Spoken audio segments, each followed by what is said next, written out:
1200 ফকিন্নি মারলে একটা শয়তান হয়, 1200 শয়তান মারলে একটা সন্ন্যাস হয়, 1200 সন্ন্যাস মারলে একটা বৈরাগী হয়, আর 1200 বৈরাগী মারলে হয় একটা জামাত। জামাত কেউ জঙ্গলের ভাগ মেরে শের হয়, আবার কেউ ঘরের কোনায় বিড়াল মেরে শের সাজতে চায়। 1971 সালে এই দেশ থেকে পাকিস্তান নামক শক্তিটাকে সেদিন এই দেশের মানুষ বিতাড়িত করেছিল। তখন এই জামাতে ইসলাম ছিল সেই পাকিস্তানের দূষর। খাঁটি বাংলায় বাংলার মানুষ যাদের চিনে রাজাকার হিসাবে। প্রিয় দর্শক, রাজনৈতিক দল হিসাবে এই জামাতে ইসলামের কৌশল ও ভূমিকা নিয়ে সমাজে বিভিন্ন ধরনের সমালোচনা ও রাজনৈতিক দৃষ্টিভঙ্গি রয়েছে। সমালোচকরা প্রায়ই অভিযোগ করেন যে এই দলটি নিজেদের সরাসরি ঝুঁকিতে না রেখে বা মূল নেতৃত্ব ও দায় অন্য দলের উপর চাপিয়ে নিজেদের রাজনৈতিক ফায়দা হাসিল করার চেষ্টা করে, যা প্রবাদ কৃত্রিমভাবে অন্যের কাঁধে কাঁঠাল রেখে খাওয়া বা অন্যের মাথায় কাঁঠাল ভেঙে খাওয়া হিসাবে পরিচিত। প্রিয় দর্শক, আমরা দেখেছি অতীতে বিভিন্ন জুটে বা আন্দোলনের থেকে অন্য দলকে সামনে রেখে দলীয় স্বার্থ উদ্ধারের চেষ্টা অভিযোগ আমরা এই দলটির উপর করতে দেখেছি। আমরা দেখেছি বড় কোনো রাজনৈতিক সংকটে বা সংঘাতে মাঠের মূল দায় বা ঝুঁকি মিত্র বা অন্য শক্তির উপর ফেলে নিজেদের নিরাপদে থাকার প্রবণতা তাদের মধ্যে আমরা লক্ষ্য করেছি।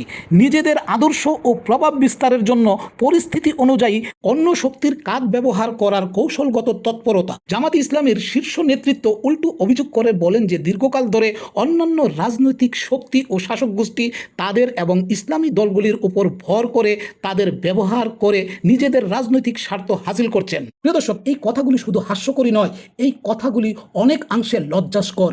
এত প্রাচীন একটা দল ঝুঁকে ঝুঁকে অন্য দলের হয়ে কাজ করা, অন্য দলের মাথায় কাঁঠাল রেখে কোষ খাওয়ার প্রবণতা তাদের রাজনৈতিক বিচক্ষণতার অভাবের ইঙ্গিত দেয়। সুপ্রিয় দর্শক, একটা কথা তো আয়নার মতো পরিষ্কার, বাপের ধনে পুদ্দারি করা ছেলে সবসময় বকাটেই হয়। বাবার অস্তিত্ব ছাড়া নিজের কোনো অস্তিত্ব নিজের মধ্যে থাকে না। তেমনি হচ্ছে বাংলাদেশ জামাতে ইসলাম।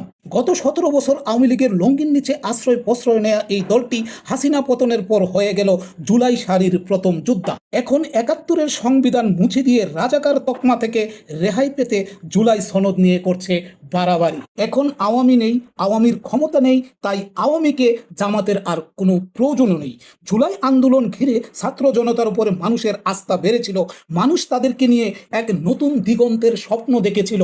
বলাই বাহুল্য যে বাংলার জনগণের সেই স্বপ্নের গুয়ায় বাস। কারণ প্রিয় দর্শক, এনসিপির কাঁধে ভর করেছে জামাত নামক সেই দলটি, যেই দলটির উপযুক্ত সংজ্ঞা দিতে গেলে বলতে হয় 1200 ফকিন্নি মারলে একটা শয়তান হয়, 1200 শয়তান মারলে একটা সন্ন্যাস হয়, 1200 সন্ন্যাস মারলে একটা বৈরাগী হয়, আর 1200 বৈরাগী মারলে হয় একটা জামাত। জামাত হলো সেই বৈরাগীর দল যারা অন্যের কাঁধে ভর করে দেশটাকে ধ্বংস করতে চায়। প্রিয় দর্শক, পরিশেষে এনসিপি ভাইদের একটা কথা বলে বিদায় নেব। যে প্রত্যাশা নিয়ে বাংলার মানুষ নতুনদের উপর আস্থা রেখেছিল, জামাতের স্পর্শে সেই আস্থায় গুণ ধরতে শুরু করেছে। এনসিপি নেতাদের বলছি, নিজেদের দল, নিজেদের রাজনীতি নিজেরা করুন, অন্যের দেখানো পথে কখনো নিজেদের গলাকে বাড়িয়ে দিবেন না। একটা কথা মনে রাখবেন, নোংরা পোশাক পরিধান করে কখনো পারফিউমের গন্ধ জাহির করা যায় না।